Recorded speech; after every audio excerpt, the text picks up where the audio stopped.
ит пен шошқа суға тисе нажас болады, ал қарға, бүркіт, құс тисе макрух болады. Ассалаумағалейкум жамағат. Бұл видеода намаз, дәрет, таяммум туралы қосымша ақпараттар аласыздар. Видеоны аяғына дейін қараңыздар. Біздің каналымызға тіркеліңіздер. Лайк басыңыздар. Видеоны таратып, сауапқа кенеліңіздер. Басқа кезінде пайғамбарлардың үмметінің құлшылығы тек қана неде болған? Ибадатханасында болған. Киімдеріне нажас тисе кесетін болған. Бізде де жуады, мына кез келген жерде намаз оқуға болады. Тек қана 4 жерде намаз оқып болмайды деді. Мақбара деді, қабырларда мақсала, анау шомылатын туалетте болмайды. Кейін мәзбала дейді, мусорда болмайды. Кейін мәзбаха дейді, мал сойыла тұрған жерде о жерде намаз оқып болмайды. Қалған жердің барлығы таза. Пайғамбарым Мұхаммад Мұстафа саллаллаху алейхи уассаламның үмметі, сіздермен бізге Аллаху субхану ва таала бүкіл жақсылықты берген. Бүкіл құлшылыққа қолайлы. Су жоқ болса не таяммум. Дәретте неше парыз бар? Таяммумда неше парыз бар? Мұны көбі шаталсады.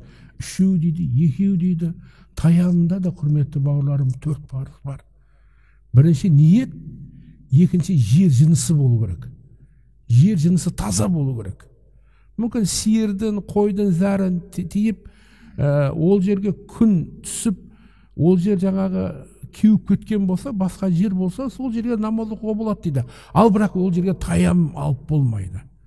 Жер жынысы қарға, шөпке, матаға, ағашқа емес, топырақ, тас болған кезде де оның үстінде құм болу шарт емес.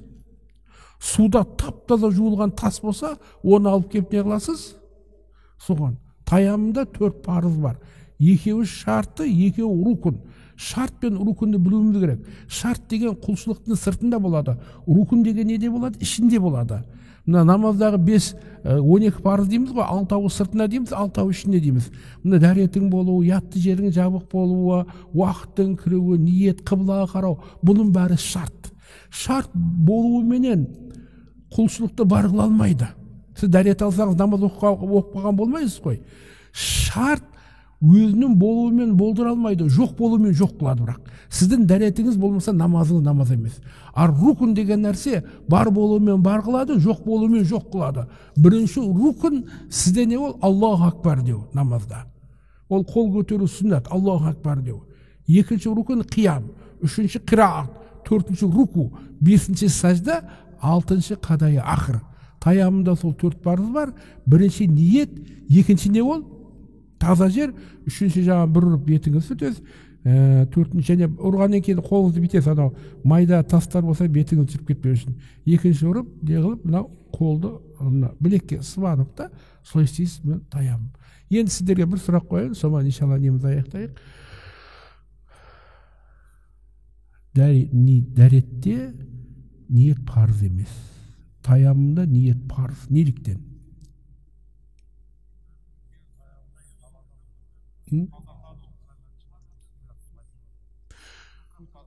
Мына су, құрметті бауырым бар ғой, өзінің табиғаты тазартушы ғой. Оған ниет сүннат, парыз емес.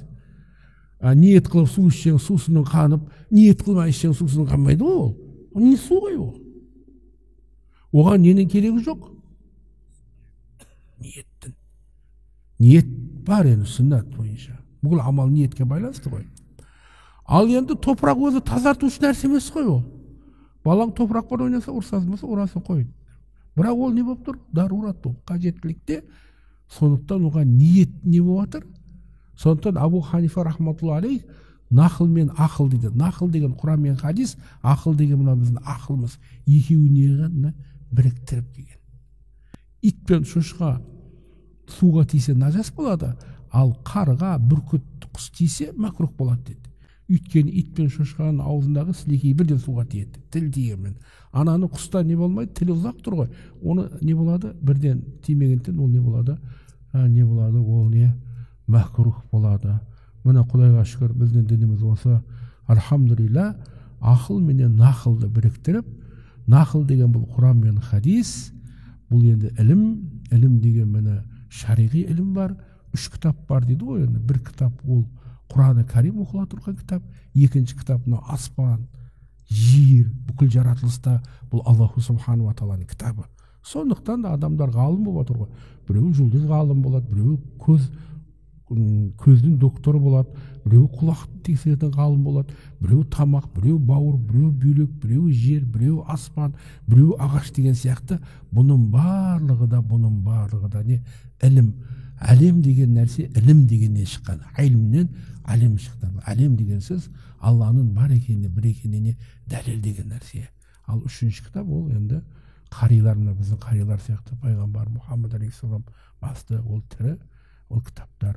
Алхамдулиллахи роббил аламин, уассалату уассаламу аля саййидина Мұхаммад Мұстафа саллаллаху алейхи ва саллям. Ажыратқан жалғыгем ислам дініне қуат бер, мұсылмандарға бірлік береміз, айтқандарымызға, ескендерімізге амал қылуымыз өзі нәсіп етеремін. Әрдайым өзіңнің сүйікті құлдарының пайғамбар Мұхаммад Мұстафа саллаллаху алейхи ва салламның сүйікті үмметінің қатарында болуымызды өзің нәсіп ет, жаратқан жалғыз егем. Раббым осындағы келген ағаларымның, бауырларымның дуаларын қабыл қыл Раббым. Бәрімізге ұзақ өмір, зор денсаулық, давамын афия, хұснул хатиме бер. Алхамдулиллахи роббил аламин, уассалату уассаламу аля саййидина Мұхаммад Мұстафа саллаллаху алейхи ва саллям. Bi rahmetik. Selamun aleyküm.